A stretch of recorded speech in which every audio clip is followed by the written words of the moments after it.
Hello friends, good morning. Welcome to political science पाठशाला। आज हम करेंगे राजनीतिक विचारक बेंथम के इम्पोर्टेंट क्वेश्चन। Bentham part 3। ये क्वेश्चन आपके exam RPSC, DSSB, HTET, net, UPSC के लिए इम्पोर्टेंट है। क्वेश्चन बहुत अच्छे स्तर के बनाए गए हैं। वीडियो को अंत तक देखें और अपना फीडबैक जरूर देवें। दोस्तों, हम अभी तक राजनीतिक विचारक प्लेटो, अरस्तु, मैकियावेली, होब्स, लोक, रूसो ये कर चुके हैं। इन सभी के वीडियो आप हमारी प्लेलिस्ट में जाकर देख सकते हैं। आइए शुरुआत करते हैं हम आज के चैप्टर से। Jeremy Bentham part 3 important question. प्रश्न नंबर 321 देखिए। यह वीडियो आप देख रहे हैं पॉलिटिकल साइंस पाठशाला में। इनमें से किसके अनुसार सुखों में गुणात्मक अंतर है? बेंथम, मील या फिर दोनों या इनमें से कोई नहीं? बताइए इस प्रश्न का सही जवाब क्या होगा।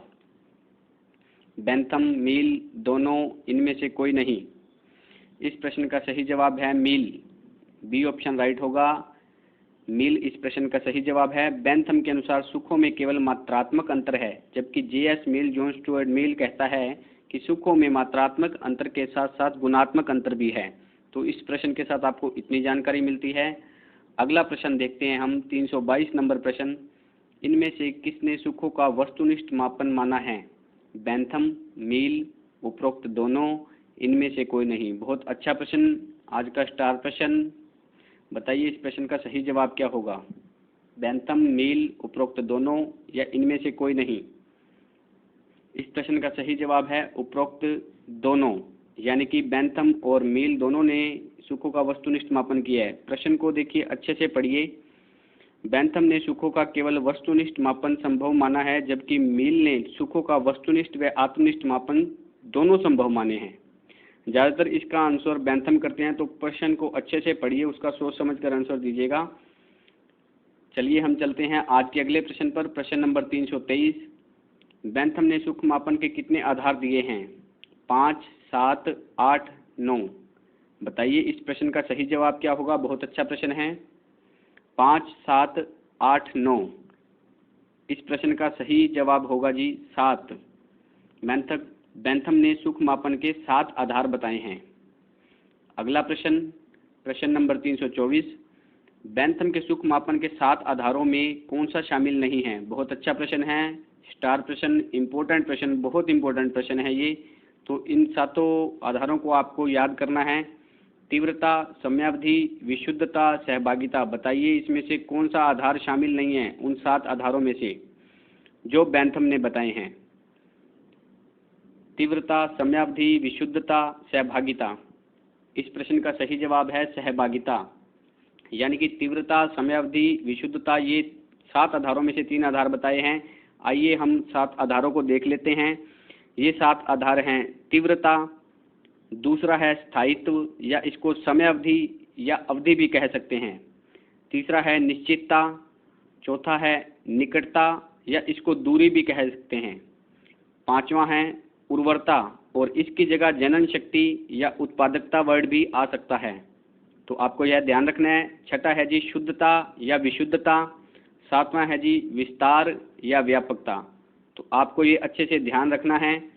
तीव्रता, स्थायित्व, निश्चितता, निकटता, उर्वरता, शुद्धता, विस्तार। तो ये 7 आधार हैं जो बेंथम ने सुख मापन के बताए हैं। हम चलते हैं अगले प्रश्न की तरफ। प्रश्न नंबर 325 आपके सामने। जेरेमी बेंथम पुस्तक किसकी है? बहुत अच्छा प्रश्न है, इम्पोर्टेंट प्रश्न है। बताइए इस प्रश्न का जवाब क्या होगा। डेविड ह्यूम, रोस हैरिसन, मार्मी हचिसन। जेरेमी बेंथम पुस्तक किसने लिखी है? ये पुस्तक लिखी है जी रोस हैरिसन ने। बी ऑप्शन राइट होगा इस प्रश्न का। हम चलते हैं अगले प्रश्न की तरफ। प्रश्न नंबर 326। उपयोगितावाद को सैद्धांतिक रूप प्रदान करने का प्रयास किसने किया? बेंथम ने, हचिसन, ह्यूम ने, प्रिस्टले ने। बताइए क्या सही जवाब होगा। उपयोगितावाद को सैद्धांतिक रूप प्रदान करने का प्रयास किसने किया? इस प्रश्न का सही जवाब होगा डी, प्रिस्टले। उपयोगितावाद को सैद्धांतिक रूप प्रदान करने का प्रयास प्रिस्टले ने किया जी। चलते हैं अगले प्रश्न की तरफ। प्रश्न नंबर 327 बहुत अच्छा प्रश्न है। बेंथम किसी भी कार्य का आधार किसे बताता है? बहुत अच्छा प्रश्न है, इम्पोर्टेंट प्रश्न है। परिणाम, उद्देश्य, नैतिकता, स्वतंत्रता। बैंथम किसी भी कार्य का आधार किसे बताता है? इस प्रश्न का सही जवाब बताइए क्या होगा? इसका सही जवाब है जी ए, परिणाम। परिणाम को किसी भी कार्य का आधार बताता है। बैंथम कहता है कि किसी भी कार्य का आधार परिणाम को बताता है और कहता है कि हमें वही कार्य करने चाहिए जिसमें सफलता व सुख की प्राप्ति हो। दोबारा सुनिएगा, बैंथम किसी भी कार्य का आधार परिणाम को बताता है और कहता है कि हमें वही कार्य करने चाहिए जिसमें सफलता व सुख की प्राप्ति हो।